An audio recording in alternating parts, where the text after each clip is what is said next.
ಯಾಕೆ ದೇಶದ ಪ್ರಧಾನಿ ನಿಭಾಯಿಸ್ತಕ್ಕಂಥ ಶಕ್ತಿ ಇಲ್ಲ, ಅಸಹಾಯಕ.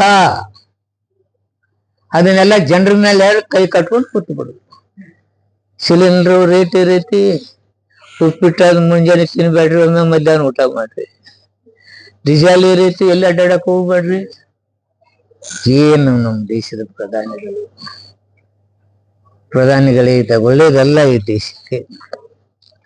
ನಿಮ್ಗೆ ವಿನಂತಿ ಮಾಡ್ಕೊತಿದ್ದೀನಿ, ನಾನಿದ್ದೇನೆ ಈ ದೇಶದ ಪ್ರಧಾನಿ, ಬಡವ ರಕ್ಷಣೆ ಮಾಡ್ತೇನೆ, ಇದೇ ರೀತಿಯನ್ನು ನಾನು ನಿಭಾಯಿಸ್ತೇನೆ ಅಂತಕ್ಕಂಥ ಮಾತು ಹೇಳಿದ್ರೆ ನಾನು ಒಪ್ತೇನೆ.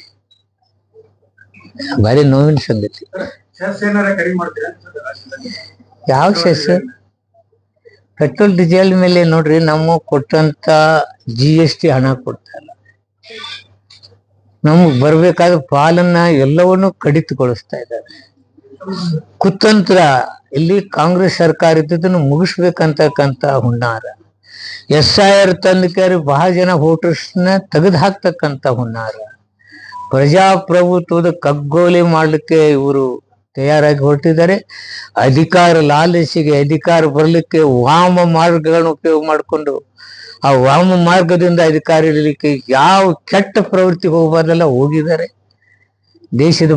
ದೇಶದ ಜನತೆ ಕಂಗಾಲಾಗುವ ಸ್ಥಿತಿಗೆ ಬಂದಿದ್ದಾರೆ. ಇವ್ರು ಅಧಿಕಾರ ಹಿಡಿಲಿಕ್ಕೆ ಇವ್ರು ನಡೀತಕ್ಕಂಥ ದಾರಿಗಳಂತ ನೋಡಿ. SIR ಮುಖಾಂತರ ಪಶ್ಚಿಮ ಬಂಗಾಳದಲ್ಲಿ 90 ಲಕ್ಷ ಮತದಾರನ ತೆಗೆದು, ಮಹಾರಾಷ್ಟ್ರದಲ್ಲಿ ತಮ್ಮ ಬೇಕಾದ 40 ಮತಗಳನ್ನ ಹೆಚ್ಚು ಹಾಕ್ಸೋದು. ಇಲ್ಲಿ SIR ಇಲ್ಲಿ ಪ್ರಾರಂಭ ಮಾಡ್ತಾರೆ. ಇದು ಅದೇ ದಂಧ, ಯಾವುದೋ ಒಂದು ಟ್ರಿಬ್ಯುನಲ್ ಮಾಡೋದು. ಆ ನಂತರ ನಾವು ಹೋಗಿ ಹೇಳಿದ್ರೆ ಟ್ರಿಬ್ಯುನಲ್ದಾಗ ಇವತ್ತಿನವರೆಗೂ ನ್ಯಾಯ ಸಿಕ್ಕಿಲ್ಲ. ಈಗ ಏನ್ ಹಿಂದ್ಗಡೆ ನೋಡಿದೀವಿ, ಯಾವುದೂ ನ್ಯಾಯ ಸಿಕ್ಕಿಲ್ಲ. ಇಲ್ಲಿ ಸಿಗ್ತಕ್ಕಂಥ ಇದು ಇಲ್ಲ. ಮತದಾರನ್ನೇ ಮುಗಿಸ್ತಕ್ಕಂಥ ಪ್ರವೃತ್ತಿ, ಮಾಧ್ಯಮವನ್ನ ಹತ್ತಿರ್ತಕ್ಕಂಥ ಪ್ರವೃತ್ತಿ, ದೇಶನ ಸುಳ್ಳನ್ನು ಬಿತ್ತಿಸ್ತಕ್ಕಂಥ ಪ್ರವೃತ್ತಿ, ಯಾವ ದೇಶಗಳಲ್ಲಿ ಇವ್ರ ಸಂಬಂಧಗಳನ್ನ ಚೆನ್ನಾಗಿ ಇಟ್ಕೊಳ್ಳಾರ್ದ ಪ್ರವೃತ್ತಿ. ನಮ್ಮ ರಾಹುಲ್ ಜಿ ಅದಕ್ಕೆ ಹೇಳಿದ್ದಾರೆ, ಇನ್ನೂ ಗಂಡಾಂತರ ಪರಿಸ್ಥಿತಿ ದೇಶಕ್ಕೆ ತಂದಿಡ್ತಾರೆ ಈ ದೇಶದ ಪ್ರಧಾನಿಗಳು. ಕರೋನಾ ಎದುರಿಸಲಾರಕ್ಕೆ ಏನ್ ಹೇಳಿದ್ರು? ನೀವೆಲ್ಲ ಟಿವಿಯಾಗ ಹಾಕಿದ್ರಿ, ಕರೋನಾ ಓಡಿಸ್ಬಿಟ್ರು. ಏನದು ಯಾವ್ದ ದಿವ್ಯ ಔಷಧ ಸಂಜೀವಿನಿ ತಂದು ಬಿಟ್ರು. ಇಡೀ ವಿಶ್ವ ಅವ್ರ ಕಾಲಾಗಿ ಬಿತ್ತು.